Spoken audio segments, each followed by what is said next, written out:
वाचस्पतिं विश्वकर्मा नमोतजे मनोयुजं वाजे अद्याहुवेम स नो नेदिष्टा हवनानि जोषते विश्वशम्भोरवसे साधु कर्मा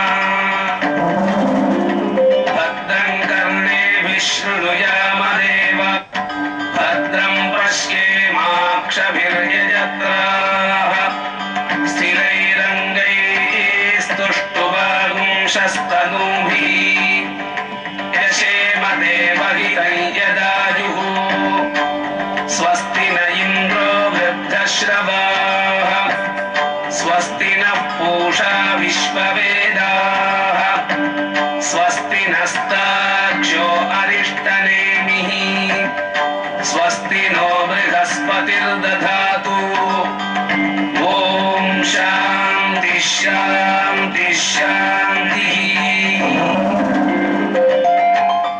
यद्वा क्रुद्धः प्रोपमन्युना यदवर्त्या சுகல்பமக்னே தத்தவ புனஸ்தோத்தீபயாமசி. எந்த கோபத்தினால் நான் உன்னை பூஜிக்காமலும் நான் உன்னை சேவிக்காமலும் உங்களை, அதாவது எம்பெருமானை பூமி பிராட்டியை நான் பஜிக்காமல் விட்டேனோ அந்த கோபத்தினால் ஏற்படக்கூடியதான பாபங்கள் எனக்கு தீர வேண்டும். மேலும் நான் செய்த பூஜைகள் எல்லாம் உமக்கு செய்ததாகவே ஆக வேண்டும் என்பதாக பகவானிடம் நாம் செய்த தவறுக்கு மன்னிப்பு கேட்டு அதன் மூலமாக நன்மைகளை பெற சொல்லுகிறது இந்த மந்திரம். யத்வா க்ருத்தः பரோபம மன்யுனா யதவத்யா. மன்யு என்று சொல்லக்கூடியதான கோபம் என்று சொன்னாலும் இங்கே பெரியோர்கள் சொல்லுவர் காம குரோத லோப மோக மத மாத்சரியம் என்று சொல்லக்கூடிய 6 விதமான தோஷங்கள் மனிதனுக்கு உண்டு. இவைகளினாலே அவன் ஆசைப்படுதல், தான் வேண்டியதை அடைவதற்குண்டானதான காரியங்களை செய்தல், அதன் மூலமாக பிறரை நிந்தித்தல், ஒரு பொருளின் மேல் ஆசை கொண்டு அதை திருடுதல், அல்லது அது நம்மளுக்கு கிடைக்க வேண்டும் என்று நினைத்தால் அதன் மூலமாக எதை வேணாலும் செய்வதற்காக தயாராக இருத்தல், இதே போன்று பலவிதமான குணங்கள் மனிதனுக்கு ஆசையின் மூலமாக ஏற்படுகிறது. அந்த ஆசையை அடக்க முடியாமல் அவனுக்கு கோபமாக மாற இயலாமை என்று சொல்லுவார்கள். இயலாமை என்பது எப்பொழுது வருகின்றதோ அப்பொழுது கோபமானது தானாக வந்துவிடும். அப்பொழுது என்ன பண்ணுகிறோம்? கோபத்தினால் நாம் செய்யக்கூடியதான கடமைகளை மறந்து விடுகிறோம். சில பேர் கூட சொல்லுவோம்,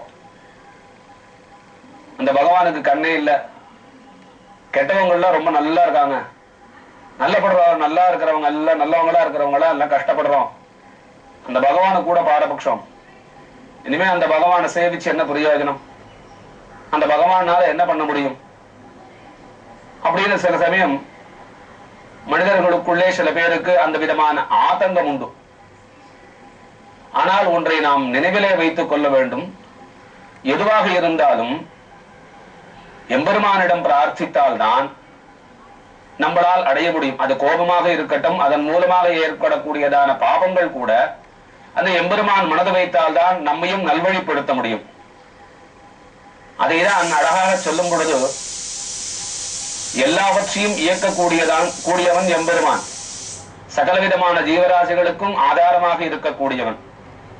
வீட்டிலே நமக்கு ஒரு பொருள் வேண்டும் என்று கேட்டால் வாங்கி கொடுக்கக்கூடியதான சக்தி இருக்கக்கூடிய தந்தையிடம் தான் கேட்போம். நமக்கு கீழே இருக்கக்கூடிய தம்பியிடமோ அல்லது தங்கையிடமோ கேட்பதில்லை. காரணம், யாருக்கு சக்தி இருக்கின்றதோ அவர்களிடம்தான் நாம் முறையிட முடியும். இதுதான் நியதி. அதைத்தான் அழகாக சுவாமி வேதாந்த தேசிகர் சொல்லுகின்றார். வேதஸ்திருணாவதி விகார பரிச்சதம் தே விஸ்வம் சராச்சரதயா யதிபித்யமானம் அம்பத்வதாஸ்ரிததயா பரிபோஷயந்தி விஸ்வம்பரஸ்ய தயிதாசி ததேகநாமா. ஹே பூமி பிராட்டியே, உனக்கும் உன்னுடைய நாதனான எம்பெருமான் ஸ்ரீமன் நாராயணனுக்கும் என்ன ஒரு ஒற்றுமை? அவன் விஸ்வம்பரா, நீ விஸ்வம்பரா. விஸ்வம்பராம சரண சரணம் பிரபத்தே என்று முதலிலே வணங்குகிறார். எம்பெருமான் பிரம்மா முதல் இருக்கக்கூடியதான சகலவிதமான ஜீவராசிகளுக்கும் ஆதாரபூதனாக இருக்கின்றான். அந்த எம்பெருமானானவன் இந்த உலகத்தையே தாங்குகின்றான். அதனால் அவன் விஸ்வம்பரன். அதே போன்று பூமி பிராட்டியாக இருக்கக்கூடிய நீ இந்த உலகையே தாங்குகின்றாய். ஆகையால் நீனும் விஸ்வம்பரா. என்னே உங்கள் இருவருக்குள்ளே இருக்கக்கூடியதான பெயரொற்றுமை. நீங்கள் இருவரும் சேர்ந்தே அல்லவோ நமக்கு எல்லாவற்றையும் கொடுக்க முடியும், எல்லாவற்றையும் தீர்க்க முடியும் என்கிறார். நாம் இதை மனதிலே வைத்துக் கொள்ள வேண்டும். எம்பெருமானும் பிராட்டியும் சேர்ந்து அவர்கள் அனுகிரகத்தாலே தான் நாம் பெற முடியும். அப்பொழுது நமக்கு ஏற்படக்கூடியதான கோபமோ அல்லது தாபமோ அதனால் ஏற்படக்கூடியதான கஷ்டங்களோ நாம் எப்படி என்றால் அந்த எம்பெருமானிடமே பிரார்த்தித்து அவர்த்தை நிவர்த்தி செய்து கொள்ள வேண்டும். அதைதான் இங்கே வேதம் அழகாக சொல்லுகிறது.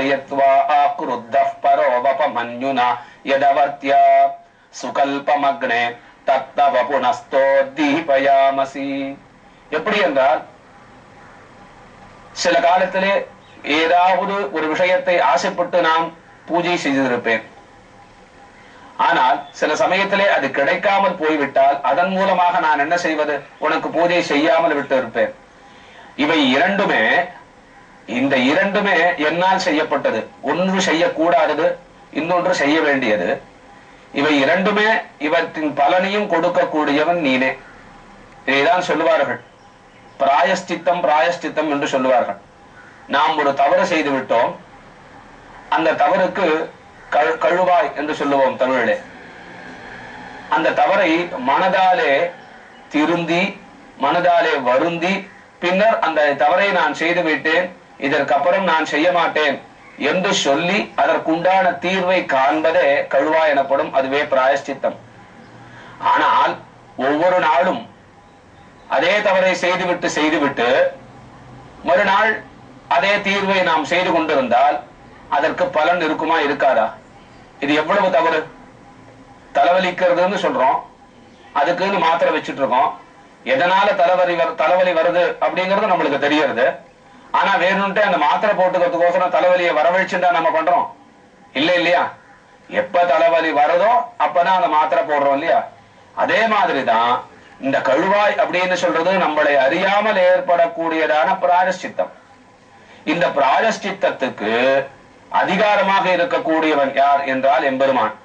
காரணம் என்றால் யாரால் மன்னிக்கப்படுகின்றதோ அவராலே தான் மன்னிக்கப்பட முடியும். அதற்கு சக்தியானது வேண்டும். அந்த சக்தி எம்பெருமானை காட்டிலும் எம்பெருமானுடைய நாமத்திற்கு இருக்கு என்பதாக பெரியவர்கள் சொல்லுவார். எதை கலவு சங்கீர்த்திய கேசவம்.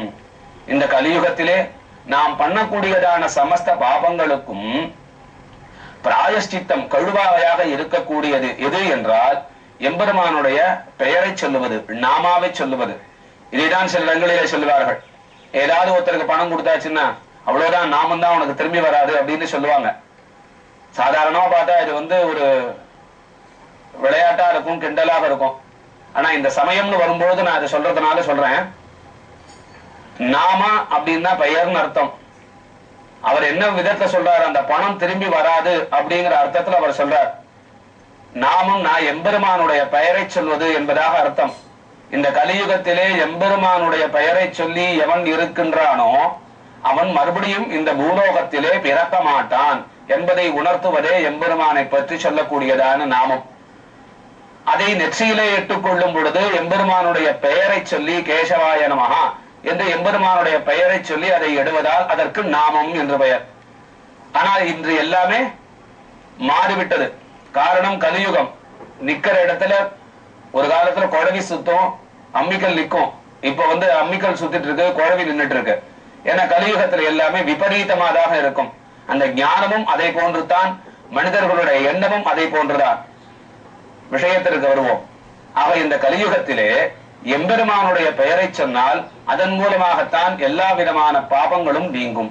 அந்த எம்பெருமானுடைய பெயரை சொல்லுவதற்கும் அந்த எம்பெருமானை நாம் வணங்குவதற்கும் அவனிடமேதான் பிரார்த்திக்க வேண்டும்.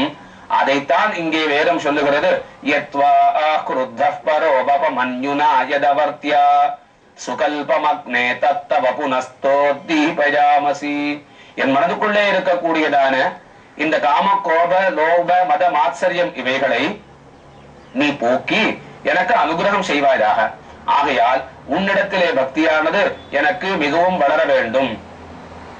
ஆதித்யா விஸ்வே தத்தேவா வசவஸ்ச சமாபரன். எப்படி என்றால் என்னுடைய இந்த காமம் குரோதம் லோபம் மோகம் மதம் ஆச்சரியம் இவைகள் எல்லாம் என்னால் இருக்கக்கூடியதான குணங்களானது உன்னுடைய கருணை பெறுவதற்கு தடையாக இருந்தன. ஆகையால் என்னவாயிற்று, இவைகள் எல்லாம் பூமியிலே போய் சேர்ந்து விட்டன. புனஸ்தோத்தீபயாமசி யத்தே மன்யுபரோக்தஸ்ய ஆதித்யா விஸ்வே தத்தேவா வசவஸ்ச சமாபரன். எம்பெருமானுடைய அனுகிரகம் என்று சொல்லக்கூடியதான அந்த கருணையை பெறுவதற்கு நமக்கு இந்த ஆறும் இல்லாமல் இருக்க வேண்டும். இந்த ஆறை உடையவனால் என்ன ஆகின்றது என்றால் எம்பெருமானுடைய சக்தியானது பூமியிலே போய்விட்டதாம். அந்த பூமியிலே இருக்கக்கூடியதான சக்தியை பூமாதேவியை பிரார்த்தித்து பூமி பிராட்டியை வணங்கி தேவர்களும் விஸ்வே தேவர்களும் தேவா வசவஷ்ட சமாபரன் ஆதித்யா விஸ்வே தேவர்கள் இவர்கள் அஷ்டவசுக்கள் இவைகள் எல்லாரும் அந்த சக்தியை பெற்றுவிட்டனர். இதைதான் நாம் சற்று முன்னால் கூட பார்த்தோம். திரிகும் சத்தாம விராஜதி வாத் பதங்கார சிஸ்ரியே பிரத்யஸ்ய ரஹத்யுபிஹி என்று சூரியனுடைய சக்தியானது எவ்வாறு கிடைக்கப்பட்டது என்று. அதே போன்று இங்கே இந்த பிரார்த்தனை மந்திரமானது எப்படி சூரியனும் அஷ்டவசுக்களும் விஸ்வே தேவர்களும் இந்த பூமியிடம் பிரார்த்தித்து அந்த சக்தியை பெற்றுக் கொண்டார்களோ அதே போன்று நானும் இந்த பூமாதேவியை பிரார்த்தித்து எம்பெருமானுடைய அனுகிரகம் என்று சொல்லக்கூடியதான அந்த சக்தியை பூமாதேவியின் மூலமாக நான் பெறுகின்றேன். இதற்கு மறைமுகமாக சொல்லுகிறார்கள் இதை.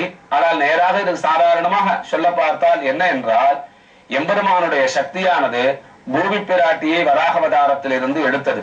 அப்பொழுது எம்பெருமானுடைய சக்தியானது பிராட்டியிடம் சேர்ந்து அந்த சக்தி எப்பொழுதுமே தங்கி இருக்கின்றது.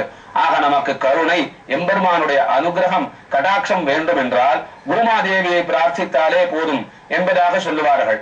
அதையால் தான் சொல்லும் பொழுது அருள் கொண்டாடும் அடியவர் இன்புற அருளினான் அவ் வருமறையின் பொருள் அருள் கொண்டு 1000 தமிழ் பாடினான் அருள் கண்டீர் இவ்வுலகினில் மிக்கதே. எம்பெருமான யார் தெரிஞ்சுக்கிறா அப்படின்னா அருள் கொண்டாடும் அடியவர் இன்புற. எம்பெருமானுடைய அனுகிரகத்தை தெரிஞ்சின்றவா யார் யாரெல்லாம் இருக்காளோ அவர்களை எம்பெருமானம் விடுறதில்லை. அதுதான் அந்த கீதோபதேசம். எம்பெருமான பத்தி தெரிஞ்சுட்டு அர்ஜுனன் எல்லாத்தையும் கேட்டான். அதனால என்னன்னா அவ் வருமறையின் பொருள் பகவத்கீதை வேதத்தோட சாரமாக இருக்கக்கூடிய கீதைய எம்பெருமான் வேதத்தினுடைய சுவைய வேதத்தினோட பொருளை எம்பெருமான் அர்ஜுனனுக்கு உபதேசம் பண்ணானோ இல்லையோ அதே மாதிரி நானும் இந்த பூமி பிராட்டியின் மூலமாக எம்பெருமானை பிரார்த்திச்சு எப்படி ஆதித்யர்கள் 8 வசுக்கள் அதற்கப்புறம் விஸ்வே தேவர்கள் இவர்கள் எல்லாரும் எம்பெருமானுடைய அனுகிரகத்தை சக்தியை அடைஞ்சாலோ அதே மாதிரி நானும் இந்த பூமி பிராட்டியை வணங்கி இந்த பூமி பிராட்டியோட அனுகிரகத்தினால எம்பெருமானுடைய அனுகிரகத்தை பிரார்த்திச்சுக்கிறேன். அதை நான் வேண்டிக் கொள்ளுகிறேன், அதை நான் பெற்றுக் கொள்கிறேன் என்பதாக இந்த வேத மந்திரமானது நமக்கு எம்பெருமானுடைய பணிவை எம்பெருமான் கிட்டே இருக்கக்கூடியதான தயை எம்பெருமான் கிட்டே இருக்கக்கூடியதான அனுகிரகத்தை சொல்லிக் கொடுக்கின்றது. சகனௌ புனக்து சகவீ